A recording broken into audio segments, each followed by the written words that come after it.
வணக்கம். யூமா என்டர்டெயின்மெண்ட் சார்பாக ஒரு சின்ன கேள்வி. உங்களுக்கு அரசாங்கத்தை கோரிக்கை. உங்களுக்கு அரசாங்கத்திடம் என்ன கோரிக்கை? அண்ணா, எங்களுக்கு மோதிரம் புடவை வேண்டாம், படிச்ச படிப்புக்கு வேலை கொடுங்க. ஹோலிகா ஹோலிகா ஹோலிகாவா? அது மார்வாடி பண்டிகையாச்சே. அமைதி அமைதி. அண்ணன் ஒழிகன்னு அழகு தமிழ்ல சொன்னாரு, நீங்க ஹோலிகான்னு கேட்டுட்டீங்களே. என்ன என்ன என்ன என்ன அண்ணே, இவன் வேண்டாம்னு. எதுக்கு? இவன் நம்ம வீட்டுக்கு வேண்டவே வேண்டாம். இவனை உள்ள நுழைய விட்ட நம்ம பல பேரை இழக்க வேண்டியிருக்கு. ஜாக்கிரதை. உளறனா? அண்ணா, உங்களை தமிழ்நாட்டுக்கு ரொம்ப பிடிக்கும். ஆனா நிறைய எதிர்பார்ப்புகள் இருக்கு. எல்லாத்தையும் செய்யுங்க, கூட இன்னும் திறமையான ஆளுங்களையும் வச்சுக்கணும்.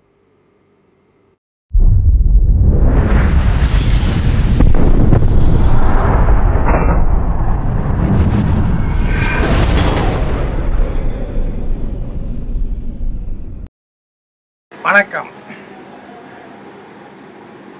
சட்டசபையில்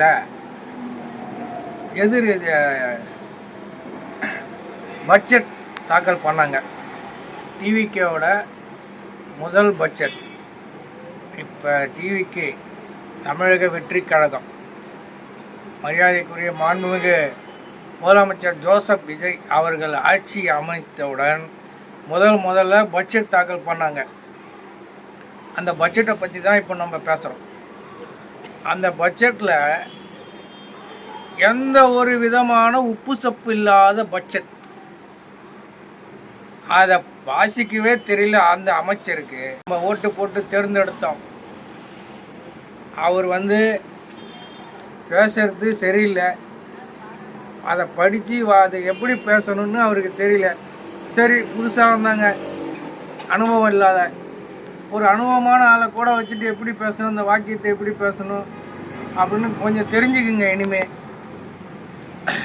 தெரிஞ்சுக்கிட்டு பேசுங்க, தப்பு இல்லை. நீங்கள் பட்ஜெட் சொன்னீங்க. இந்த பட்ஜெட்டில் விலைவாசி அதிகமாக இருக்குது தமிழ்நாட்டில். இலவசம் மோதிரம் 1 பவுன் போடுற, நீங்கள் தாய்மாமன் சேர் போடுறோன்னு சொல்லியிருக்கிறீங்க.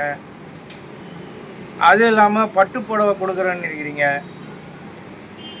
இதெல்லாம் நீங்கள் கொடுத்தீங்கன்னா திரும்ப இப்போ 1,28,000 ஒரு மனிதன் தலையில் சுமை இருக்குதுன்னு சொல்கிறீங்க. நீங்கள் இதையும் கொடுத்தீங்கன்னா இந்த காசை திரும்பியும் நீங்கள் கடன் வாங்கி தான் கொடுக்கணும். இதை யாரும் கேட்கல, நீங்கள் கொடுக்காதீங்க. கொடுத்துட்டு திரும்ப மேலே கடனாகி இந்த மக்கள் மேலே கடனை சுமத்துறீங்க. இது யாரும் கொடுக்க மாட்டான்.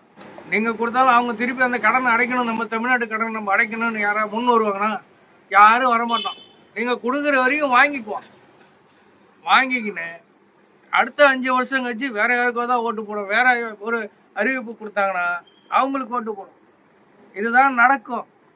நீ இலவசத்தை மொத்தமாக ஒழிச்சா மட்டும்தான் இந்த தமிழ்நாடு கடன் இல்லாத நாடாக இருக்கும். இல்லைனா கடனாக தான் இருக்கும். கடன் பட்டார் நெஞ்சம் போல் கலங்கினான் இலங்கை வேந்தர். அந்த மாதிரி கடன் பட்டுட்டு நம்ம வட்டி தான் கட்டின்னு இருக்கலாம் காலம் பூரா. இது தேவையில்லாத வேலை. மோதிரம் கொடுக்காதீங்க, பட்டு அவங்கவுங்க மோதிரம் நகை வாங்கிக்குவாங்க. அதுக்கு நீங்கள் படித்த இளைஞர்களுக்கு வேலை வாய்ப்பை உருவாக்குங்க. ஒரு பெரிய ஃபேக்டரியை உருவாக்குங்க. அங்கே ஒரு 10,000, 5,000, 20,000 பேர், 30,000 பேர் வேலை செய்கிற மாதிரி படித்தவங்களுக்கு தகுந்த மாதிரி வேலை வாய்ப்பை உருவாக்கி அவங்கள அந்த வேலை மூலிமா வருமானத்தை கொடுங்க. அரசு வேலை கொடுங்க. அவங்க அதில் சம்பாரித்து நகை வாங்கிக்குவாங்க. 50 பவுன் வாங்கட்டும், 10 பவுன் வாங்கட்டும். நீங்கள் இலவசத்தை கொடுத்து எல்லாரையும் சோம்பேறி ஆக்குறீங்க. ஏற்கனவே ரேஷன் கடையில் இலவசமாக அரிசி கொடுக்குறீங்க. இது யாராவது வாங்குறாங்களா? வாங்குறவங்க அதை இலவச அரிசியை வாங்கி 10 ரூபா, 20 ரூபா, 15 ரூபான்னு விற்றுட்டு தான் போகிறாங்க. இதை யாரும் வாங்கி போய் ஆக்கி சாப்பிட்றதில்ல. என்ன மாதிரி இல்லாதவங்க தான் ஒரு 10 பேர் வாங்கின்னு போய் ஆக்கி சாப்பிட்றோம். வேறு யாரும் இதை சாப்பிட்றதில்ல. நெறியாளர் பார்த்து சிரிக்கிறார். நான் ரேஷன் அரிசி தாங்க சாப்பிட்றேன், உண்மையை சொல்கிறேங்க. அதனால் நீங்கள் இந்த இலவசத்தை மொத்தமாக நிறுத்துங்க. எந்த இலவசமும் கொடுக்க வேணான்னு என்னோட கருத்து. ஆமாம், அவன் சோம்பேறி ஆகிறான், உழைக்க மறுக்கிறான். நீங்கள் என்ன பண்ணுறீங்க? மாற்றம் வரணும், மாற்றம் வரணும்னு தான் நீங்கள் உங்களை கொண்டு வந்தாங்க தமிழ்நாட்டு மக்கள். நீங்கள் வந்து பெயர் மாற்றம் மட்டும்தான் செய்கிறீங்க. அந்த பேரை கலைஞர் பேரை இந்த வெற்றி அரசு அப்படின்னு மாத்துறீங்க. அது உங்கள் விருப்பம் மாற்றுங்க. அது யார் ஆட்சி வந்தாலும், அம்மையார் ஜெயலலிதா அம்மா இருந்தாங்க மறைந்த முதலமைச்சர், அவங்க பேரில் இருந்து இதை மாற்றுவாங்க, எம்ஜிஆர் பேரில் இருந்து இதை மாற்றுவாங்க, கலைஞர் பேரில் இருந்து இதை மாற்றுவாங்க. இது நான் இது அப்பப்போ நடக்கிறது, அது ஒன்றும் பெரிய விஷயம் இல்லை. இது யாரும் இதை பற்றி பேசின்னு நம்ம இருக்க தேவையில்ல. அப்புறம் அடுத்த ஆட்சி என்ன மாறிச்சுன்னா அவங்க அந்த பேரை மாற்றுவாங்க.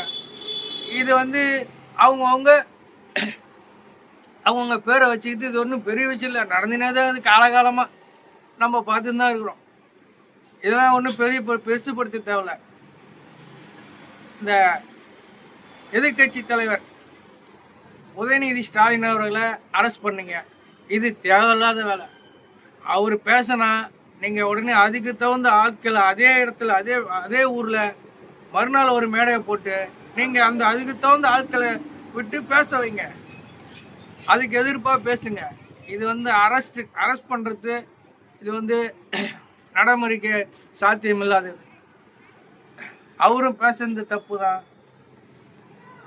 இரட்டை அர்த்தத்தில் பேசினாரு. நீங்கள் அரெஸ்ட் பண்ணதும் தப்பு தான். இதுக்கு எவ்வளோ செலவு? தமிழ்நாட்டு மக்களோட வரி பணம் செலவு. அதுக்கு எவ்வளோ பாதுகாப்பு?